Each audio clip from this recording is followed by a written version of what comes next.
فرمایا اگر اس کا باپ جائز بات پر راضی تو اللہ راضی، اگر باپ جائز بات پر ناراض تو اللہ ناراض ہو جائے۔ سبحان جزاک اللہ، اللہ۔ کیا بات ہے، واہ واہ۔ علامہ صاحب میں آپ کی طرف آؤں گی کہ کہا جاتا ہے کہ آج کی رات بہت خاص رات ہے، قرآن پاک کا نزول ہوا۔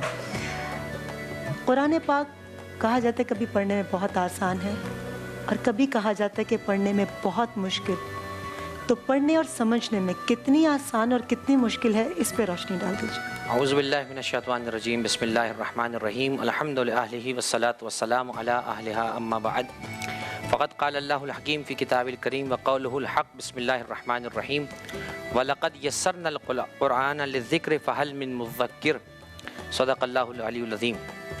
قرآن مجید فرقان حمید کا خود یہ دعویٰ ہے کہ ہم نے اس کتاب کو سمجھنے والوں کے لیے، نصیحت حاصل کرنے والوں کے لیے آسان کر دیا ہے۔ کیا آپ کوئی ہے جو اس سے نصیحت حاصل کرے؟ قرآن خود لفظ قرآن، تھوڑا سا اس پہ آج بات ہو جائے کیونکہ نزول قرآن کے حوالے سے آج آپ نے عنوان رکھا ہے۔ قرآن جو لفظ ہم کہتے ہیں، لفظ قرآن خود مبالغے کا صیغہ ہے۔ لفظ قرآن اس کا روٹ ورڈ تو قرأ ہے، جس کا معنی پڑھنا ہوتا ہے، جس کا امپیریٹو سینٹینس قرآن میں اقرا آیا، پڑھ۔ قرأ معنی پڑھنا، قرآن کا معنی سب سے زیادہ پڑھے جانے والی کتاب۔ اس کتاب کو اللہ نے خود کتاب میں، اس کتاب کو قرآن میں اللہ نے خود کتاب بھی کہا ہے، قرآن بھی کہا ہے، ذکر بھی کہا ہے۔ کئی نام قرآن نے خود ذکر کیے ہیں اس کتاب کے۔ اس کتاب کو قرآن کہنے کی وجہ یہ ہے کہ دنیا بھر میں عالمی طور پر تمام اقوام میں، تمام زبانوں میں سب سے زیادہ پڑھے جانے والی کتاب اگر کوئی ہے تو وہ قرآن مجید ہے۔ اور اس وقت دنیا کی ہر موجودہ زبان میں اگر کسی کتاب کا ترجمہ پایا جاتا ہے تو وہ صرف قرآن مجید ہے۔ ہر زبان میں ہر کتاب کا ترجمہ آپ کو نہیں ملتا ہے۔ قرآن مجید کا ہر زبان میں ترجمہ ہونا یہ بتلا رہا ہے کہ قرآن اتنی آسان فہم کتاب ہے کہ ہر شخص اس کو پڑھنا چاہ رہا ہے۔ لیکن جب قرآن کو مشکل کہتے ہیں تو بئی معنی کہ قرآن کی جب تفسیر کا مسئلہ آتا ہے تو یاد رکھیے قرآن ذاتی رائے سے کبھی بھی حل نہیں ہو سکتا، قرآن میری تعویل سے کبھی حل نہیں ہو سکتا، اس لیے کہ خود قرآن نے حضور کی ذات کو اتھارٹی بنایا ہے۔ وما انزلنا علیک الکتاب الا لتبین للناس الذی اختلفوا فیہ، اے حبیب ہم نے آپ کو وہ اتھارٹی بنایا ہے کہ اس قرآن کی آیت میں اگر دو تین احتمالات آ رہے ہوں تو آپ کی حدیث آ کر اس احتمال کو معین کرے گی، آپ جو فرما دیں گے وہی ہمارا کہنا ہوگا، وہی ہمارا حکم ہوگا۔ تو یاد رکھیے قرآن آسان ہے بایمانہ کہ اس کو ترجمے کے ساتھ پڑھ کے سمجھا جا سکتا ہے، لیکن یاد رکھیے اتنی آسان بھی نہیں ہے کہ اپنی مرضی سے اس کی تفسیر کرنے لگ جائیں اور غیر ذمہ دار افراد کی تفسیر کو پڑھنے لگیں۔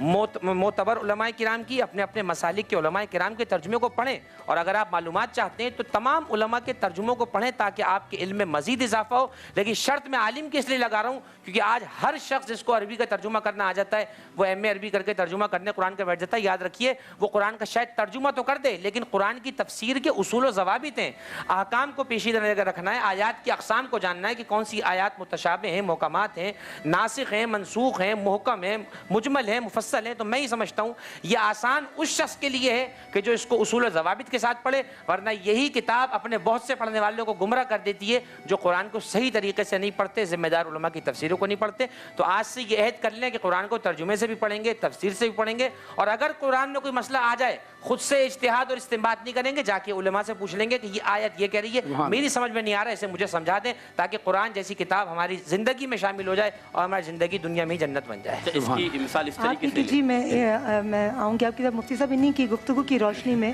ایک سوال بن گیا تو آپ اس کا جواب دے دیجئے کہ آیات محکمات اور آیات متشابہات کا کیا فرق ہے؟ دیکھ اس کی بات وضاحت کرتے ہوئے پہلے حضرت کی بات میں آگے میں بڑھاتے ہوئے ماشاءاللہ بہت اچھی گفتگو فرمائی قبلہ نے۔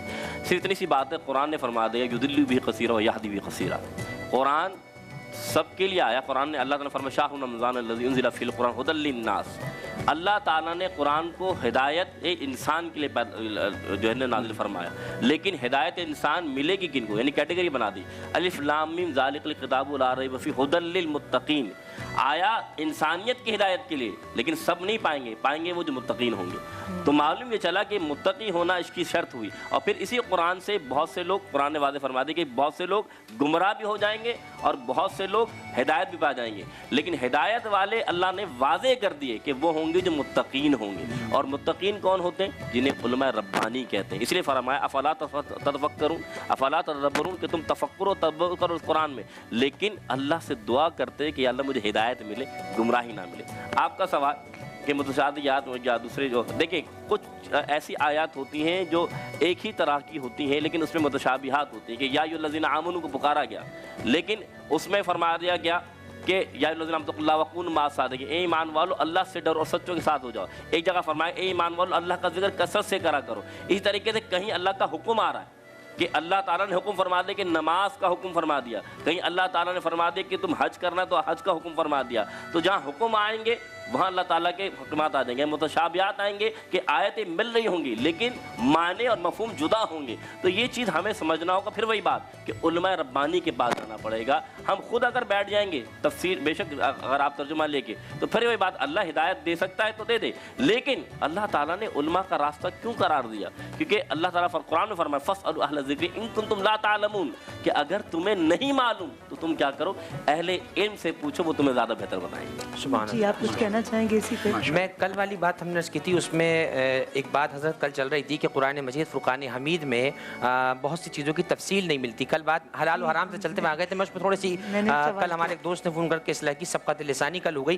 ہم نے عرض یہ کیا قرآن مجید میں نماز کا حکم ہے، نماز کی تفصیلات قرآن میں نہیں ملیں گی، نماز کے نام نہیں ملیں گے۔ سبقت لسانی میں کل یہ بیان ہو گیا کہ روزے کا حکم ہے قرآن میں، مگر یہ کہیں نہیں ہے کہ رمضان میں، تو وہ بہرحال انہوں نے اصلاح فرمائی ہماری اور ہم نے رجوع بھی کیا۔ لیکن پھر آج ہم ایک بات کہہ رہے ہیں اور یہ بات مفتی صاحب بھی آج بیٹھے تائید فرمائیں گے، قرآن میں پھر ہم عرض کر رہے ہیں روزے کب رکھنے، کب سے کب تک کرنے، اس کی تفصیلات کیا ہیں، حج کی تفصیلات کیا ہیں، زکوٰۃ کی تفصیلات کیا ہیں، جتنے دیگر حکام ہیں اس کی تفصیل قرآن نہیں ہے۔ بات حضرت یہ چل رہی تھی کہ صرف قرآن کو اگر ہم لے کر بیٹھ جائیں، ایک رٹ اگر ہم لگا لیں کہ جو قرآن میں ہی لکھا ہے وہی ہم صرف لیں گے، تو پھر حضور کی حدیث کہاں جائے گی، حدیثوں کو کہاں لے کر جائیں گے؟ تو اس بات پر ہم کل بیان کر رہے تھے کہ صرف قرآن اس وقت تک آپ کے لیے کامل نہیں ہو سکتا جب تک حضور کی حدیث ساتھ نہ ہو۔ تو آج پھر ہم اس بات کا اعلان کر رہے ہیں کہ الحمدللہ قرآن کے ساتھ پیغمبر کی حدیث اور پیغمبر کی حدیث کے ساتھ اہل بیت کی حدیث جب تک نہ ہو اس وقت تک قرآن مکمل سمجھ نہیں آ سکتا۔ اور جیسے حضرت نے بیان فرمایا محکم متشابہ یہ تمام قرآن کی تفسیر ہے۔ یاد رکھیے گا ہمارے یہاں آج کل کیا ہوتا ہے، محکم کو چھوڑ دیتے ہیں۔ محکم کیا ہے؟ اقیموا الصلاۃ، نماز قائم کرو۔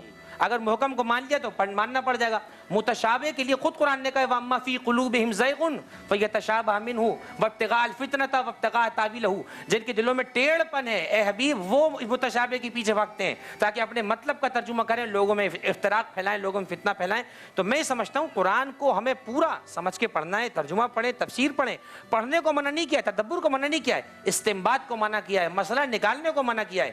آج ہر آدمی اگر انگلش پڑھنے والا ہے، میڈیکل کتابیں پڑھ جائے اور دمائی تجویز کرنے لگ جائے، اسپیشلسٹ بن کے بیٹھ جائے، اس کے پاس کوئی ڈگری نہیں، اس کے پاس کوئی تجربہ نہیں، کوئی اس نے انٹرنشپ نہیں کی، تو کیسے وہ شخص مرض کر سکتا ہے؟ بالکل یہی مثال علم دین کی ہے، بہت اچھی عربی پڑھتا ہے، ترجمہ کر لیتا ہے، حافظ ہے، قاری ہے، سب کچھ ہے، استنباط کیسے کر سکتا ہے؟ وہ کیسے بتا سکتا ہے کہ یہ آیت یہی مسئلہ کہہ رہی ہے؟ یہ وہی بتا سکتے ہیں جو اس فیلڈ کے ایکسپرٹ ہیں، جن کو علماء کہا جاتا ہے۔ تو میں سمجھتا ہوں ہماری عوام اس سلسلے میں بہت ہوشیار رہے۔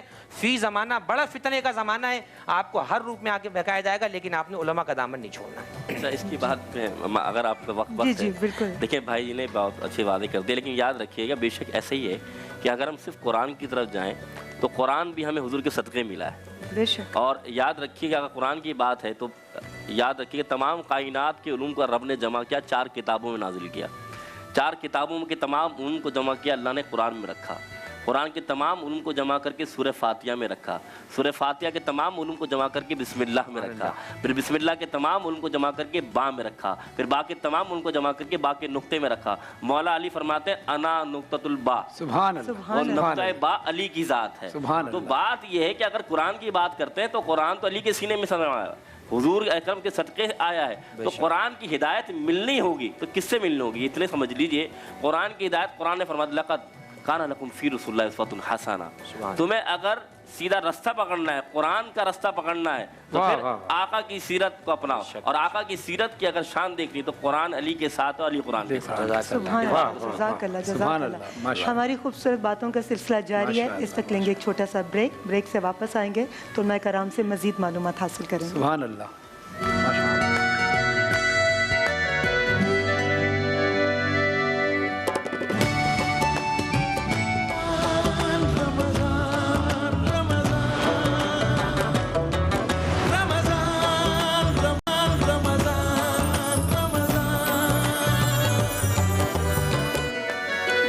اعوذ باللہ من الشیطان الرجیم، بسم اللہ الرحمن الرحیم۔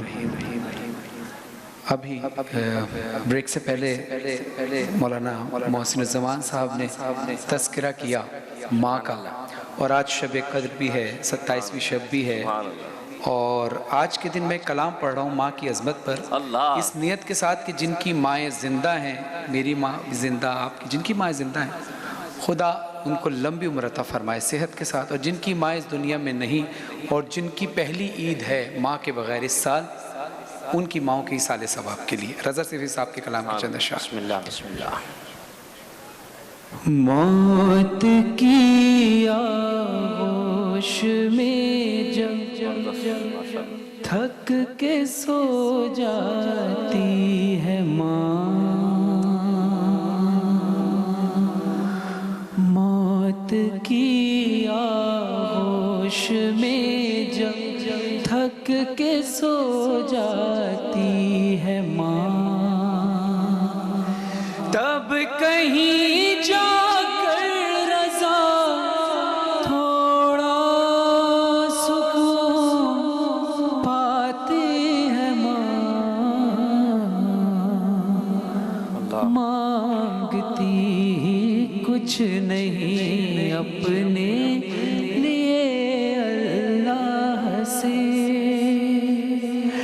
اپنے بچوں کے لیے دامن کو پھیلاتی ہے ماں،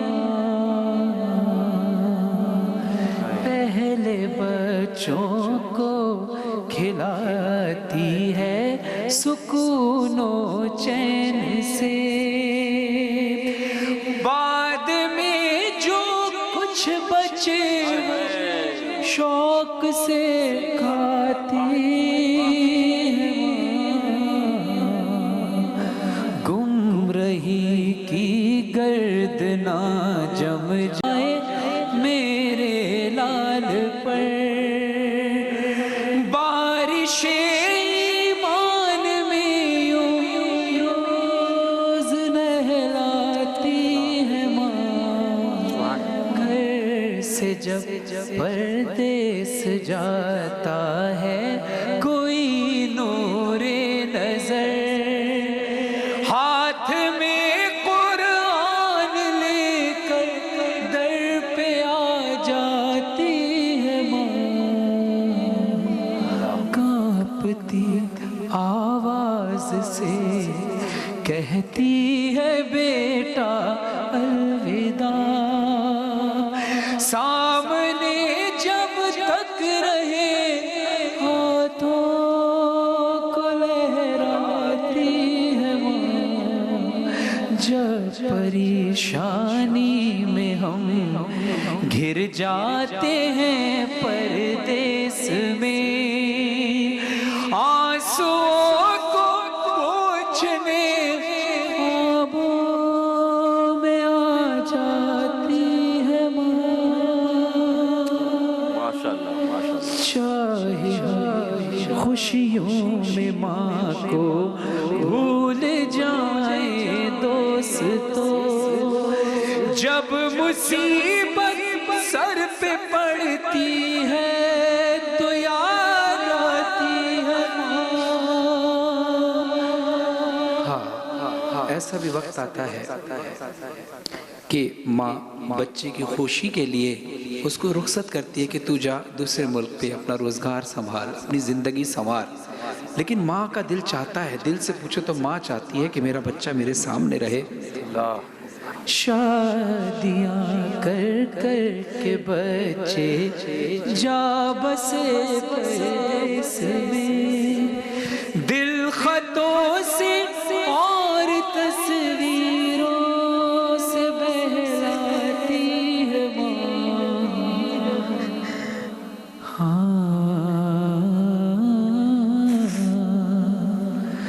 روح کے رشتوں کی یہ گہرائیاں تو دیکھیے، چوٹ لگتی ہے ہمارے اور چلاتی ہے ماں،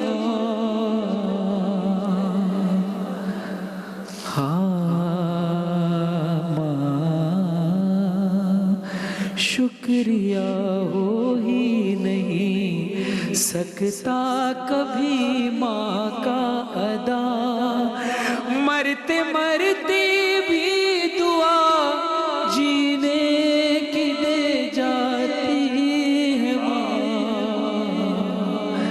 آخری شعر ہے رضا سیسی صاحب لکھتے ہیں, بہت طویل کلام ہے لیکن اس کا آخری شعر پیش کر رہا ہوں. چاہے ہم ہاں پیار کہتے ہیں کسے اور مامتا کیا چیز ہے, پیار کہتے ہیں کسے اور مامتا کیا چیز ہے.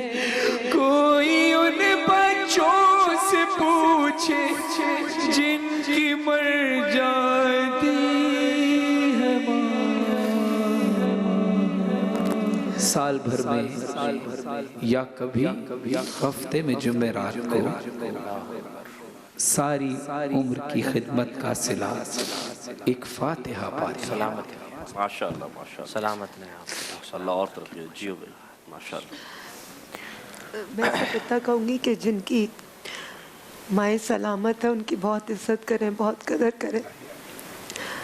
میں اپنی ماں سے بہت دور رہتی ہوں, 7 سمندر پار, دنیا کی ہر نعمت میرے پاس ہے, مگر ماں کے پاس نہ ہونے کا جو ایک دکھ ہوتا ہے نا, وہ ان بیٹیوں کو پتہ ہے جو ماں کے پاس نہیں رہتی. باہر جب میں ہوتی ہوں مجھے پتہ چلے میری امی کی طبیعت خراب ہے یا والد کی, تو اتنی دور کہ آنے میں 2 دن لگ جاتے ہیں. تو اس لیے جن کے پاس جن کی مائیں نزدیک ہیں ان کی بہت قدر کریں. لیکن آپ کو بتاؤں منور رانا صاحب کا ایک شعر ہے کہ یہ ایسا قرض ہے بے شک جو میں ادا کر ہی نہیں سکتا. یہ ایسا قرض ہے جو میں ادا کر ہی نہیں سکتا. میں جب تک گھر نہ لوٹوں میری ماں سجدے میں رہتی ہے. اللہ کے والدین کو سلامت رکھے. خدا ہم سب کی ماؤں کو سلامت رکھے. خدا آپ کو بھی صلہ دے. آپ نے بہت اتنا پیارا شکریہ, بہت کلام پڑھا. شکریہ. اور آپ کی والدہ کو اللہ صحت عطا فرمائے, آپ کے والد کو صحت عطا فرمائے. میرے ماں باپ دونوں کو رب کائنات ہمارے سروں پر سلامت رکھے. علامہ صاحب میرا سوال ہے, آپ دونوں علماء کرام سے میرا سوال ہے, پہلے آپ روشنی ڈالتے پھر میں ان سے پوچھ لوں, یا پہلے آپ روشنی ڈالتے جیسے آپ مناسب سمجھیں. اگر رمضان کا چاند دیکھنے میں کوئی غلطی ہو جائے اور رمضان کی طاق راتیں جفت اور جفت راتیں طاق راتوں میں بدل جائیں, ایسی صورت میں ہم شب قدر کو کیسے تلاش کریں؟ بسم اللہ الرحمن الرحیم. بات یہ انما الاعمال بالنیات, اعمال کا داروبار نیتوں پر ہوتا ہے. بات یہ ہے کہ اگر آپ کے رویت نے یا ہلال کمیٹی نے یہ حکم دے دیا ہے تو تمام اس پر عمل کریں گے. اب وہ عمدن یا سرن غلطی اگر ہو گئی ہے تو اس میں عامت المسلمین کی کوئی غلطی نہیں. اگر وہ جس رات میں بھی طاق رات کو دیکھ رہے ہیں تو اللہ تعالیٰ ان کو وہ عبادت کا ثواب, کیونکہ نظام کو بدلنا, نظام کو چلانا رب کا کام ہے, تو رب تعالیٰ آپ کو اجر و ثواب بالکل دے سکتا ہے. یہاں تک کہ فقہا نے فرمایا اور صوفیہ فرماتے ہیں اگر کوئی رمضان کی مغرب اور عشاء با جماعت پڑھتا ہے تو اللہ تعالیٰ ضرور بالضرور اس کو شب قدر کا ثواب عطا فرماتا ہے. تو ابھی تو وہ پوری رات قیام کرے یا نہ کرے, اور ابھی وہ رات ملے نہ ملے, تو اللہ تعالیٰ اس کو, کیونکہ میں نے پھر آپ سے کہا کہ حدیث پاک کے مطابق اعمال کا سارا دار و مدار نیت پر ہوتا ہے. اگر آپ کی نیت یہ ہے کہ اللہ مجھے شب قدر ملنی ہے تو اللہ تعالیٰ ضرور آپ کو وہ رات دکھائے گا. بہرحال وہی بات کہ وہ اگر جس رات میں بھی ہے معاملہ تو اللہ تعالیٰ اس رات کو بھی طاق بنا سکتا ہے, کہ اللہ کی قدرت میں سب چیز شامل ہے. جیسا کہ آپ نے کہا کیونکہ لوگ ہمارا دکھاوا دیکھتے ہیں, نیت نہیں, اور رب کائنات ہماری نیت دیکھتا ہے, ہمارا دکھاوا نہیں. اسی حوالے سے علامہ میں صاحب بھی اس میں کہوں گا, حضرت کی تائید فرماؤں گا. حدیث ہے پیغمبر کی کہ نیت المؤمن خیر من عملہ, مومن مسلمان کی نیت اس کے عمل سے بہتر ہے.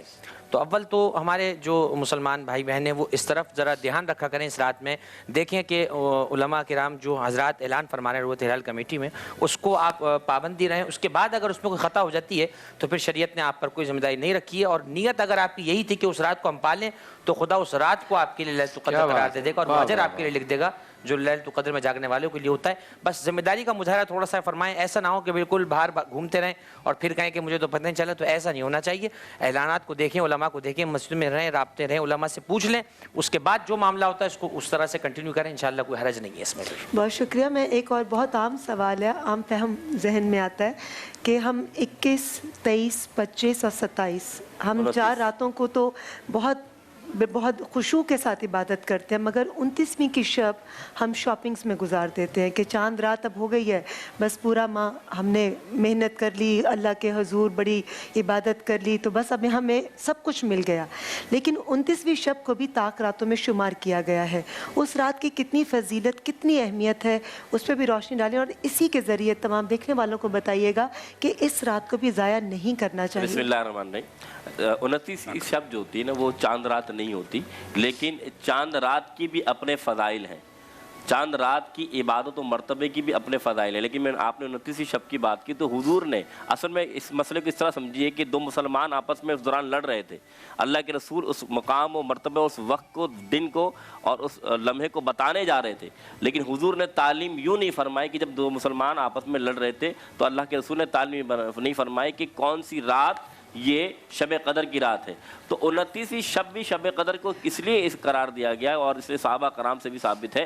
بات اتنی سی ہے کہ مسلمان مومن ایک رات عبادت کر کے تمام دوسری راتوں میں ایسا نہ ہو کہ وہ سو جائیں، اس لیے فرمایا گیا کہ اس ایک رات عبادت کرنے کے بجائے تمام راتوں کے اندر آپ عبادت و ریاضت کریں، چاہے 29ویں ہو، چاہے 27ویں ہو، چاہے 21ویں ہو، تاکہ ہر رات کی عبادت کا اپنا ایک مزہ ہے، ہر رات کی عبادت میں آپ کو اللہ تعالیٰ ثواب عطا فرمائے۔ اس لیے 29ویں کو بھی وہی عبادت کریں جو آپ 21ویں کو یا 27ویں کو کرتے ہیں۔ اور ویسے بھی عبادت کا لطف رات کے پہر میں زیادہ دیکھیں جتنے بھی ہمارے صحابہ کرام یا اہل بیت یا صوفیہ کرام، یہ اللہ تعالیٰ کہ رسول صلی اللہ علیہ وسلم کی شان و عظمت دیکھیں، تہجد انبیاء پر فرض تھی، راتوں کو وہ جاگ کر عبادت کرتے تھے، یہ حضور کے صدقے ہم پر نفل ہو گئی نا۔ تو اللہ تعالیٰ پہلے آسمان پر آ جاتا ہے اور فرماتا ہے کوئی ہے مجھ سے مانگے جو میں عطا کروں، کوئی ہے جو مجھ سے کہے میں تیری عمر میں اضافہ کر دوں، کوئی ہے جو مجھ سے کہے میں تیری عمر تیرے رزق میں اضافہ کر دوں۔ تو جب بندہ اللہ سے مانگتا ہے تو رات کو اللہ تعالیٰ راز و نیاز سے عطا بھی فرما دیتا ہے۔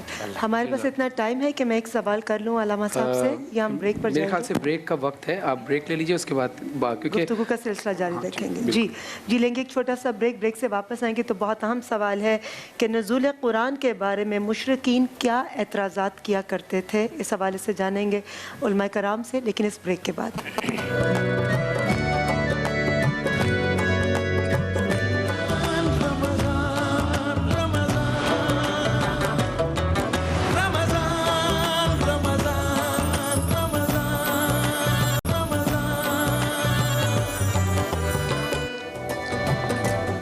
بڑی امید ہے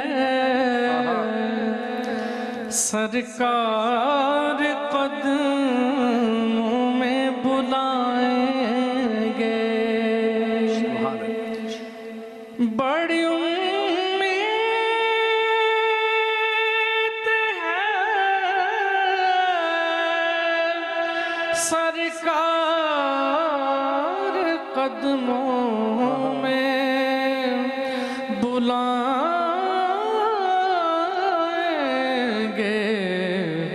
کرم کی جب نظر ہوگی مدینے ہم بھی جائیں گے، مدینہ یاد آیا ہے، مدینہ یاد آیا ہے، کبھی ہم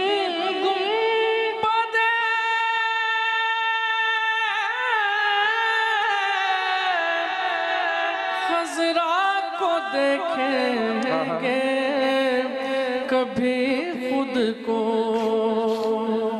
کبھی ہم گنبد خضرا کو دیکھیں گے، کبھی خود کو، نگاہیں بار بار اپنی اٹھا کر ان کے کوچے میں